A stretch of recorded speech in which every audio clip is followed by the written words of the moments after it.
So, welcome to call number 5 of the book club. Would you teach a fish to climb a tree? And we are on chapter 13. This is again a lot of awareness and many tools to deal with ADD and ADHD kids, to understand their capacities and to also empower them to function in this reality. People with ADD and ADHD are the greatest multitaskers in the universe. Dr. Dane here says that. In recent years, a huge number of kids have been diagnosed with ADD and ADHD, and doctors often try to put them on drugs such as Ritalin to slow them down. From what I have seen, this is a big mistake. My oldest daughter had ADD and they wanted to put her on Ritalin. So I started doing some research to find out what its long term effects are. Gary is saying this.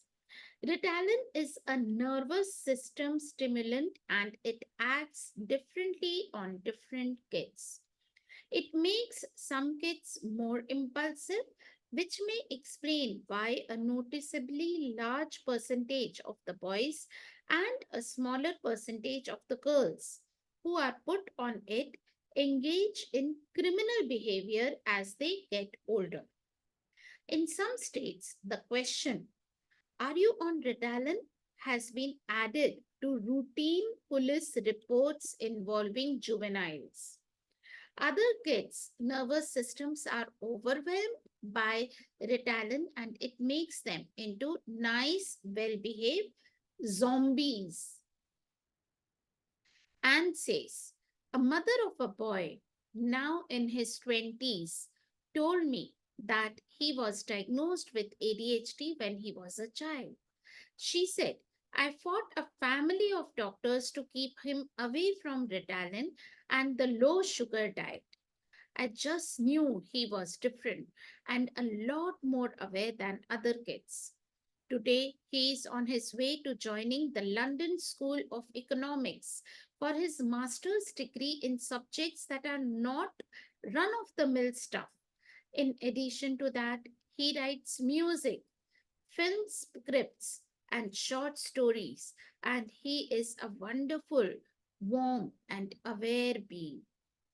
It might be worth asking whether putting your child on medications is actually required or whether other possibilities are available. Gary says, personally, I don't believe any drug is truly good for the body. I figure your body has the ability to adjust itself if you are willing to allow it to. So I tried to discover how I could deal with my daughter's so called inability to focus. When I started to work with her, I quickly discovered that if she had the television and the radio on at the same time, she could do all her homework in about 20 minutes. Why is that? Because the sensory input levels at which she can receive information are far greater than most of us have. And in this reality, we are told that in order to focus, you should be doing only one thing at a time. And if you switch off the TV and switch off the radio and the music and everything, and then you would be able to focus and concentrate more. But with ADD and ADHD kids, the it works better the other way around. Kids who have ADD or ADHD try to put their attention on one thing, and before they even get their attention settled on it, their attention has already shifted to another place. And by the time they get focused on the second thing, they have shifted their attention to yet another place. Maybe they will go back to the first thing, maybe not. You can avoid the frustration of trying to make them focus on one thing if you realize they need a greater degree of sensory input than the average person and allow them to have the input they require to be comfortable. Parents aren't always comfortable with letting their kids do this. They believe kids are only capable of doing one thing at a time, but this is clearly not the case. A mother asked me, "What do you do with a child who has the ability to do his homework with the TV and radio on, but who has a parent that insists he can't do more than one thing at a time?" I asked, "So, you are not the parent?" She said, "No, I am the other parent." I said, "Say to the other parent, hey, I talked with this weird guy the other day and he had an idea for something we could do with our son. Do you want to try it?" The mother said, "He'd say, since weird is the operative word, no.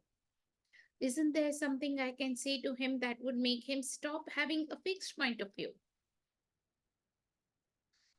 I said, "In that case, every time he says, no, that can't work, or no, I don't want our son to do this, you can say in your head everything he just said, destroy and uncreate it, which may help undo the solid energy of his refusal to try something new."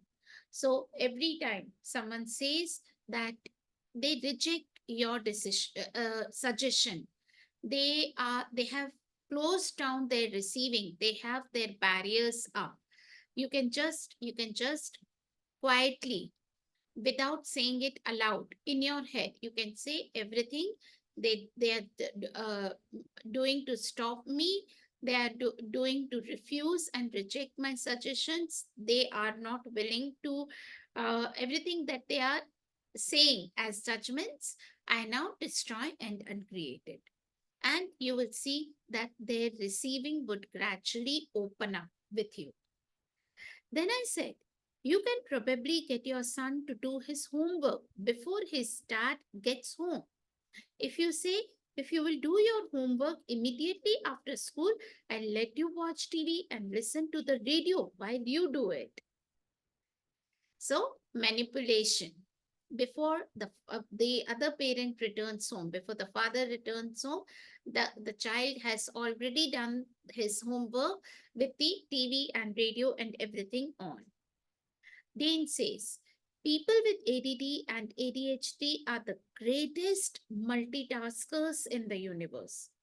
They can listen to the radio, watch the television, and take in the conversation that is going on around them while they are doing their homework. They say, oh, I finally have enough to do." They are always looking for more sensory input. Gary says, they want more to do, and more to do, which is why they are considered disruptive in school. They go from one thing to another. It's, hey, what are you doing? They want to be involved in everything. Their point of view is, what else can I add to my life? What else can I do? What else can I do? Kids who have this ability have a great need to do many things. They are the most joyful and productive when they have more to do than they can possibly accomplish. As a multitasker of magnitude, one of the greatest gifts I received from Gary and Dane was the realization that it's okay to do more than one thing at a time. My grade school report cards said things like, doesn't live up to her full potential. So Anne Maxwell is saying that, and doesn't complete her work in a timely manner. So how many of us have received those kind of inputs in various uh, places? If not in school, somewhere else, in some other activity. I thought there was something wrong with me because my teachers kept saying that I couldn't pay attention, focus, concentrate, or finish things. I remember being told by one of my brothers that he and his wife used to place bets on how long I could stay seated when I went upstairs to study. It was never long before I would get up to find something, get a drink of water, turn on the radio, call a friend, or read a magazine. Today, I function best when I have several projects going on at the same time. How do I know what to pick up? I ask. It's always a simple question like, what am I meant to be doing? Who am I meant to be talking to? Which project requires my attention now? When I ask these questions, I always seem to know what to do next. I no longer function from the space of feeling wrong for not finishing one thing before starting the next. I will write, create classes, do laundry, work in the garden, make soup, and talk on the phone, and somehow everything gets done. For me, this is a joyful and also productive way to operate. And when I have only one thing to do, it takes me forever to get it done. So, actually, the point that the authors are trying to make over here is that it's a mistake, it's a misconception that we have to make these kids like focus on just one thing and they will be able to do better. It's the other way around. If we allow them to do multiple things, they would somehow, they will get it done, they will get the things done, and they'll complete their homework, whatever is the assignment that they have received, with in their own way. Then they are talking about the story of a boy named Jake. Boy or a girl? No, it's a boy. Right. So Jake, a friend of mine who is a consultant to an elementary school, told me about an experience she had with a boy who had ADHD. She was sent out to a school to work with some students. The first person they wanted her to work with was a boy named Jake. They said he is so ADHD. Wait until you see him. He's hyper, hyper, hyper, hyper. My friend said it was as if every time they said Jake, they were nominating him as the poster boy for ADHD. So they had so rudely they had labeled that boy as ADHD, showing all the symptoms of ADHD in the greatest degree possible. She went into Jake's classroom and introduced herself to this teacher, Miss Smith. As she was talking to Miss Smith, Jake was standing at Miss Smith's side, moving his hands, tapping her on the shoulder and saying, Miss Smith, Miss Smith, Miss Smith. Every time he would say her name, Miss Smith would say, In a minute, Jake, in a minute, Jake. My friend watched Miss Smith's frustration increasing as the two of them tried to continue their conversation. She could see that Miss Smith was about to hit her limit and Jake was going to get blasted. So she turned from Miss Smith and said, Hey Jake. He said, Yep. She said, You know how you can hear 20, 35 people at one time? He said, Uh huh. She said, Guess what? Miss Smith can't do that. She can only hear one person at a time. Do you think you could honor that? And no, there is nothing wrong with you, and there is nothing wrong with Miss Smith. Jake said, Sure. And he stopped. My friend knew that in his universe, Jake was not interrupting them. He can do a million things at one time, and he didn't have the awareness that other people might not have the ability to operate that way as well. In acknowledging Jake's ability to hear many people at one time rather than reprimanding him from his inability to stand quietly and wait, my friend let Jake know what was needed in this circumstance, without blasting him or making him different, disabled, or wrong. In fact, she let him know that he was a pretty cool kid. He just needed to wait until she and Miss Smith finished their conversation because Miss Smith didn't function the way he did. With that, we finish this chapter and we move on to next chapter. Any questions? So the next chapter 14 is being with kids who have ADD or ADHD. When you step into something different, you open up the space for that to exist, where before there was no space for it to be. Dr. Dale here. I'll read that again.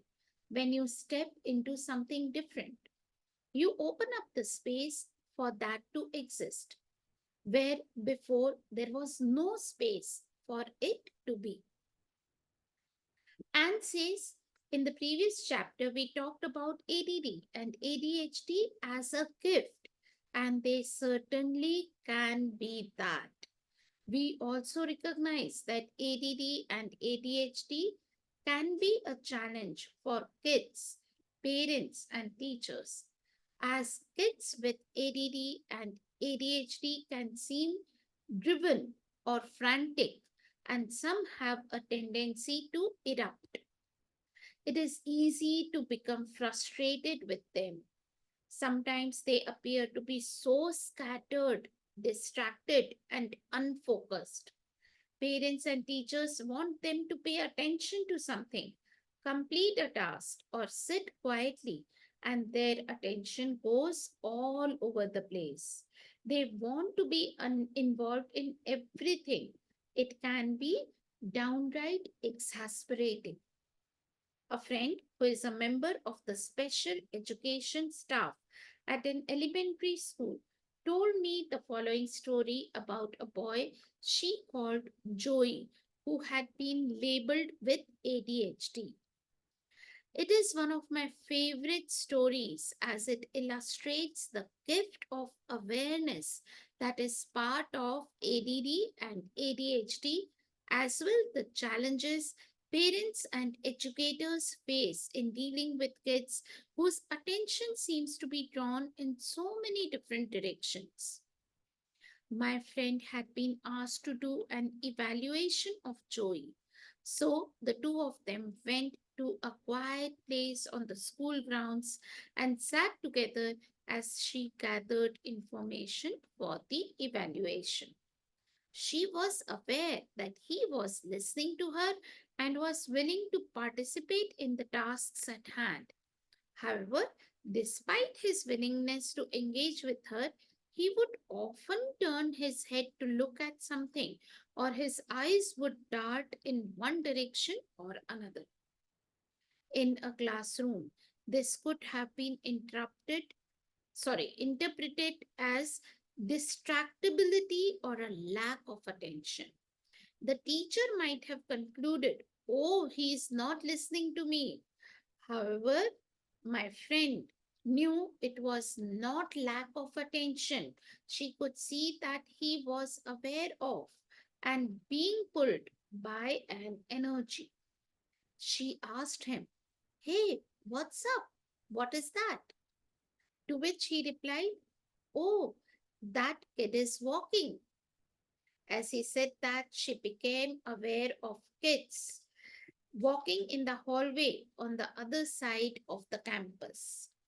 Not many people would have heard it, and she acknowledged his perception. She knew that if she had told him that he was distracted or not paying attention, she would have invalidated him and what he was aware of. They continued with the evaluation, and a few minutes later, she saw his attention shift away again. She asked, what is that? He said, kids talking. She said, okay, and tuned it. Sure enough, across the schoolyards, kids were talking.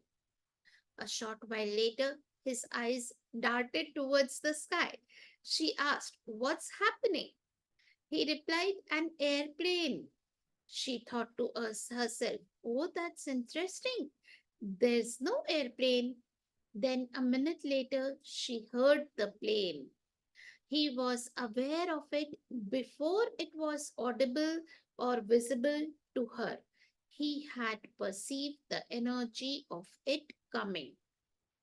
What if the frustration and exasperation you may experience with your child's ADD or ADHD doesn't have to dictate your relationship with your child?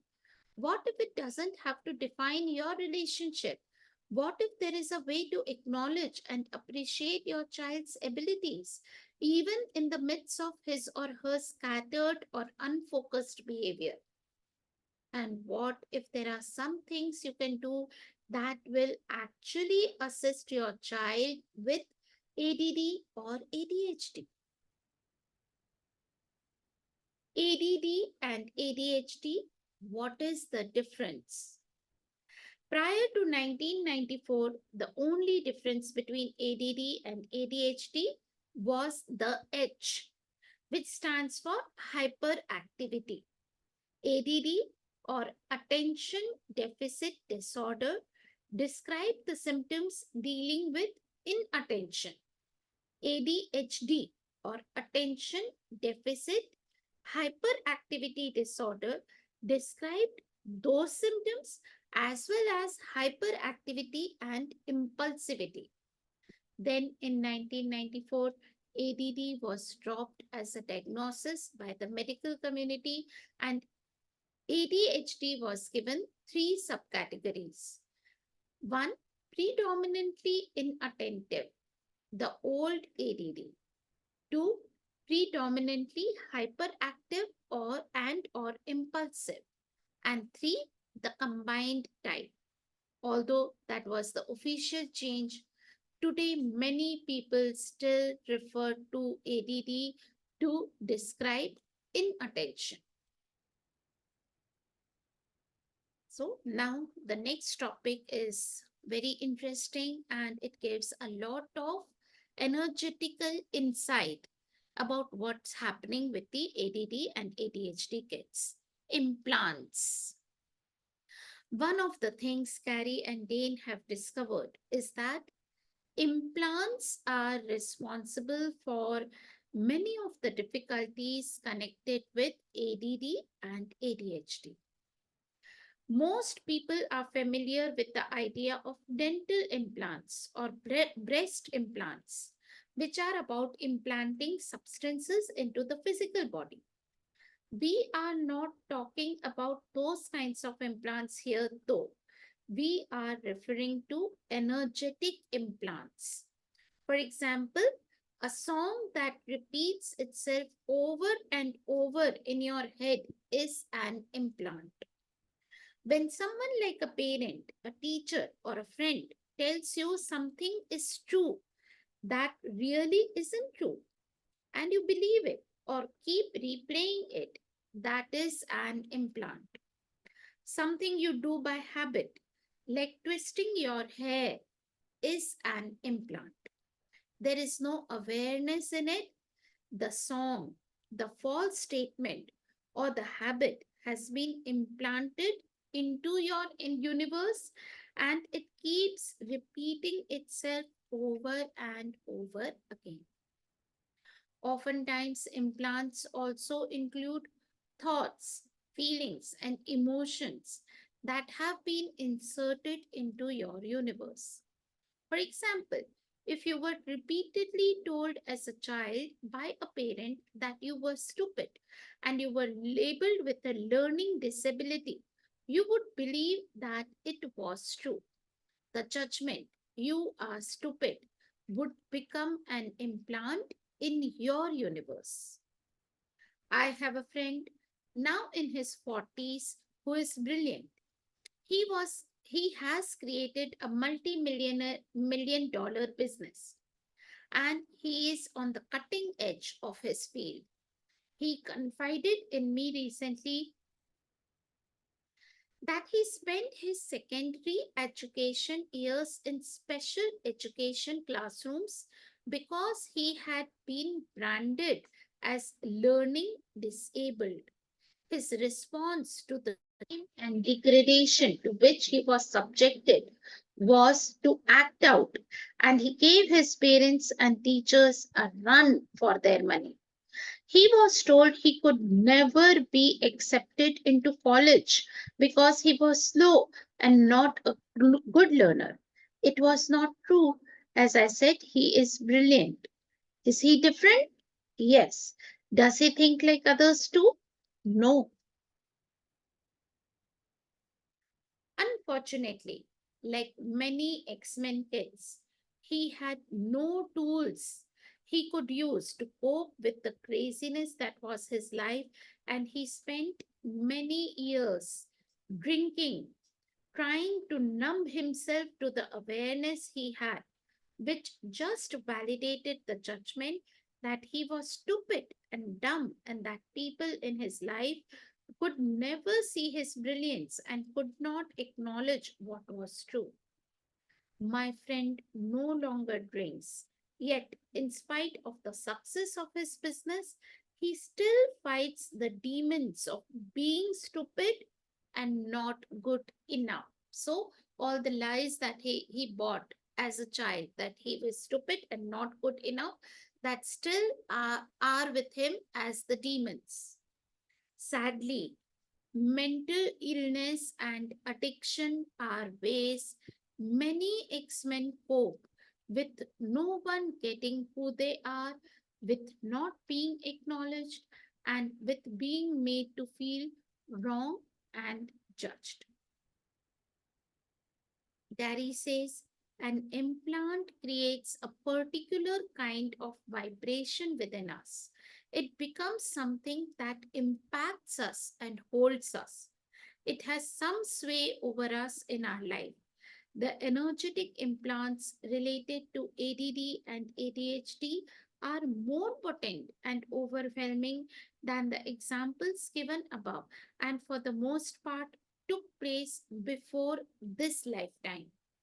The implants connected with ADD and ADHD keep kids in the frantic mode of this reality. They are not able to be calm, cool, and connected when they desire to be.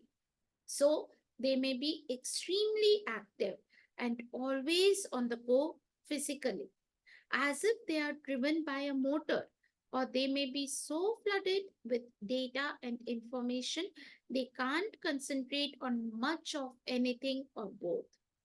They may also have a short fuse, as Anne said, and a tendency to erupt. So, Trapti, like as you had mentioned, that this kid with whom you are giving bar sessions, Yes, yes. so this he might be having these implants, and when you run his parts at circuitry. Okay. So like no, when as we add trifold sequencing systems, you add circuitry. Yeah, yeah, I added that. You added, no? Yeah. Yeah. Yeah, yeah, I added Ah, that. mm. So we have found that it is possible to remove or undo these implants using a process from access consciousness that can be done by access consciousness facilitators. I worked with an 8-year-old boy with ADD while he was watching TV. He felt me tap into him without actually touching his body. And he turned around and said, "What are you doing?"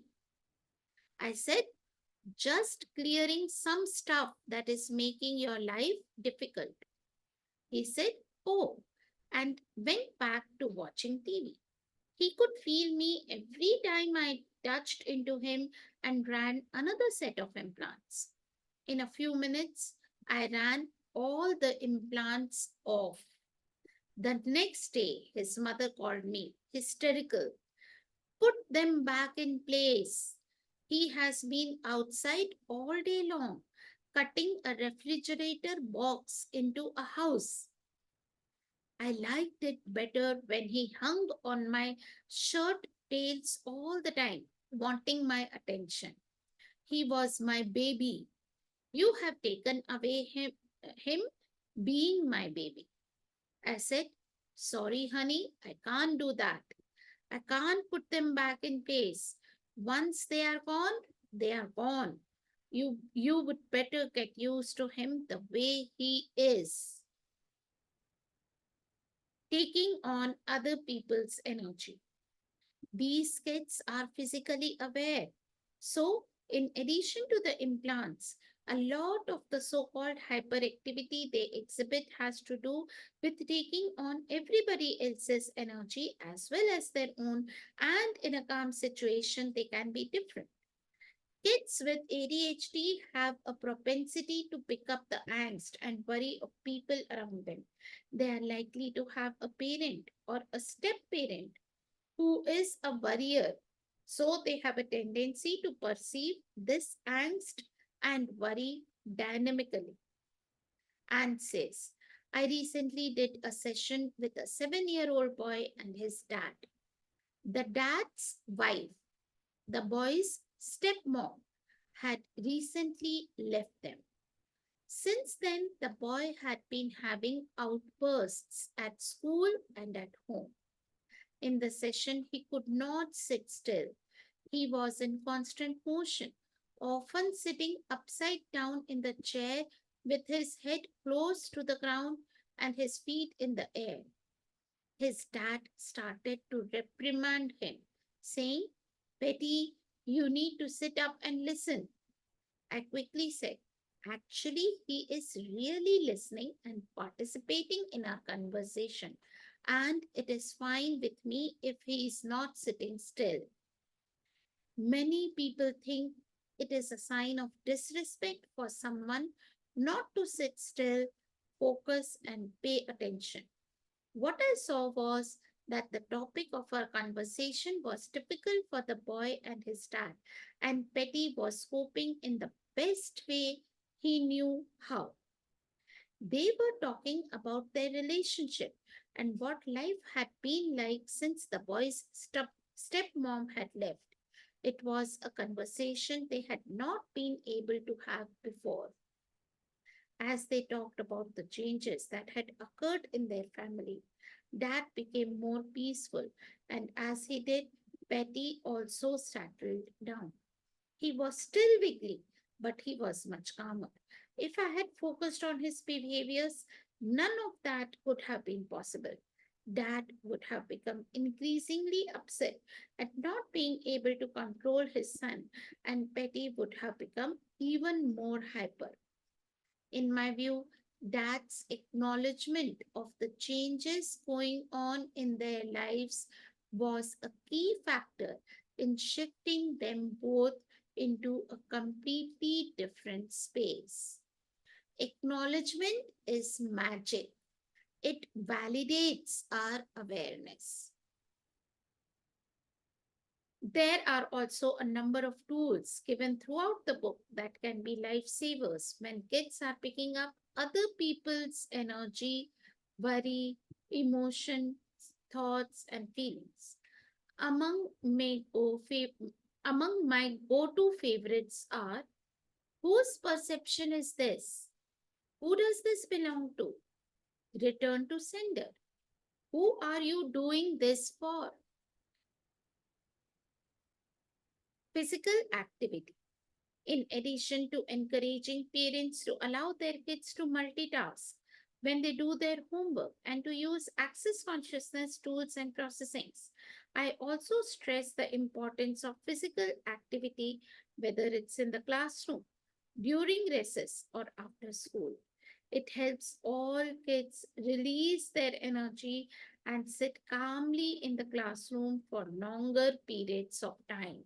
And it makes a huge difference for those with ADD and ADHD.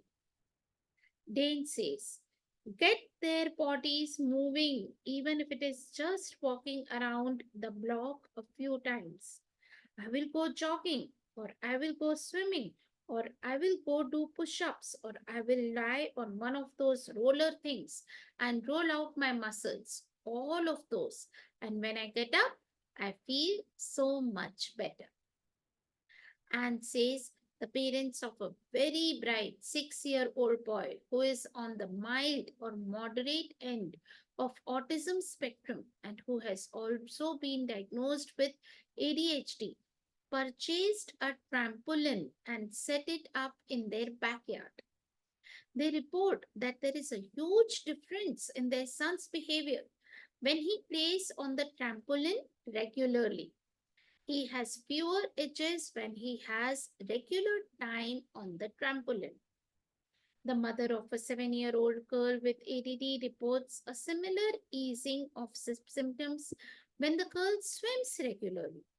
She loves being in the water. She's on a swim team and is one of their best swimmers. Before becoming involved in swimming, the girl had frequent tantrums, struggled immensely at school, couldn't pay attention, and was generally miserable. Since she has discovered swimming, she's better able to handle daily ups and downs. She gets her homework done with relative ease and she has much more self confidence. She told me, my body likes to swim. And here's this that autistic girl who is on the national swimming team of India. Do you remember her name, Tripti? No. Oh, Yeah. she's on Indian. Like, let me search. Yeah, I forgot means. Uh, Mm,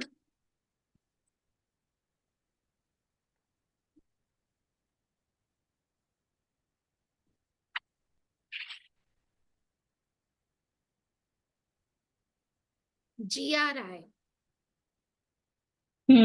Correct. She has been bestowed the Pradhan Mantri Rashtriya Bal Puraskar 2022, the highest honor given to citizens below 18 years. She is the youngest and the first autistic girl to swim from Worli Ceiling to Gateway of India, covering a distance of 36 kilometers in February 2021.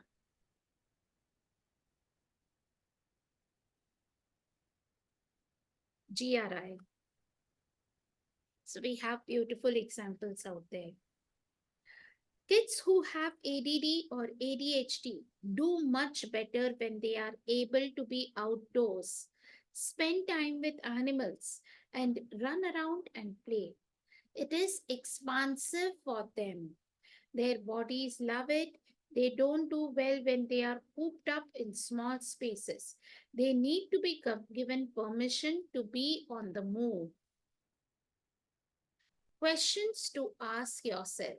And here are some questions for you as a parent or for the parents of kids whom you may be giving sessions as a practitioner or facilitator. You can ask these questions to the parents of ADD and or ADHD or autistic kids. Do you play with your child? Do you love watching your child do what he or she loves to do? Do you have fun with your child? If not, would you like to? What if you could play with him or her? What would it be like to step beyond the place of your child being a problem and into the space of celebrating the difference he or she is and enjoying your time together? What would it take? And what if you don't need to know ahead of time how it is going to turn out? If you have not been playing much with your child, what do you do? What if you just start from where you are right now? Be present, be you. You might say to your child, I love to watch you swim. Can I watch you do that again? Can I play with you? And that brings us to the end of this chapter of how to be with ADD and ADHD kids. And we'll stop here for the day. We'll take up the next chapter in the next week. So thank you, Sakina and Tripti, for joining in. And Thank I you, have Tasneem. my foundation class starting tomorrow. So if there is someone you know of in Indore or elsewhere who can travel to Indore and who would be willing to attend this class and it would benefit them, please let them know. So thank you and bye. Good night. Thank you. Bye bye. Good It's night. okay, Sakina. Yeah, it was prayer namaz time. You left for a while. Good night.